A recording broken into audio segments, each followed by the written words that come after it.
ગુજરાત રાજ્યના role observer Shri કે મિશ્રાની અધ્યક્ષતામાં ગીર સોમનાથ અને જૂનાગઢ જિલ્લાની મતદાર યાદી સઘન સુધારણા ઝુંબેશની સમીક્ષા બેઠક યોજાઈ। સમગ્ર રાજ્યમાં મતદાર યાદી સઘન સુધારણા ઝુંબેશ ની કામગીરી વેગવંતી બની રહી છે।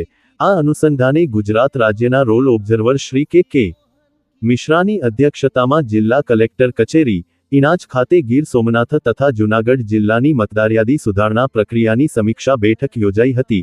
આ બેઠકમાં ગીર સોમનાથ જિલ્લા ચૂંટણી અધિકારી અને કલેક્ટર શ્રી એન.વી. ઉપાધ્યાય તેમજ જૂનાગઢ જિલ્લા ચૂંટણી અધિકારી અને કલેક્ટર શ્રી અનિલકુમાર રાણાવસિયાની ઉપસ્થિતિ રહી હતી।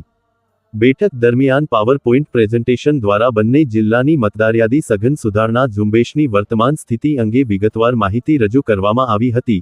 ગીર સોમનાથ નાયબ જિલ્લા ચૂંટણી અધિકારી શ્રી જેમિની ગઢિયાએ વિવિધ બૂથની મુલાકાતો, જનજાગૃતિ કેમ્પો, રાજકીય પક્ષોના પ્રતિનિધિઓ સાથેની બેઠકો, બૂથ લેવલ ઓફિસર્સ ની તાલીમ તેમજ ફાઇનલ ડ્રાફ્ટ સહિતના મુદ્દાઓ અંગે રોલ ઓબ્ઝર્વરને અવગત કર્યા હતા।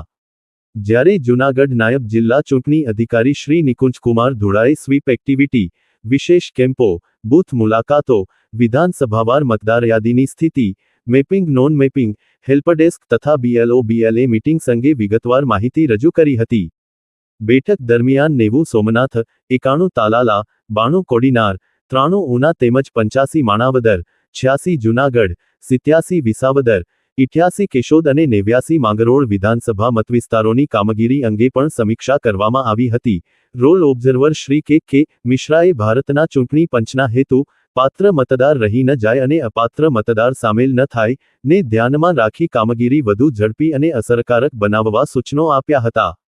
તેમણે દૈનિક મોનિટરિંગ, અરજીઓનું ત્વરિત નિરાકરણ, ચેકલિસ્ટ મુજબની ચકાસણી, ફોર્મ નં. 7 સહિત વાંધા અરજીઓની પ્રક્રિયા, BLO સાથે સંકલન તથા નાગરિકોને અગવડતા ન પડે તે રીતે ઝુંબેશ આગળ વધારવા માર્ગદર્શન આપ્યું હતું। આ બેઠકમાં નિવાસી અધિક કલેક્ટર શ્રી રાજેશ આલ, મતદાર નોંધણી અધિકારીઓ સર્વશ્રી વિનોદ જોશી, કે.આર. પરમાર, પારસ વાંદા, F.J. Makda, કે.પી. Gohil, C.A. Gohil, C.P. Hirvaniya, વંદના મીણા તથા પ્રતિક જૈન સહિતના અધિકારીઓ ઉપસ્થિત રહ્યા હતા। અહેવાલ પ્રકાશભાઈ કારાણી, વેરાવળ સોમનાથ।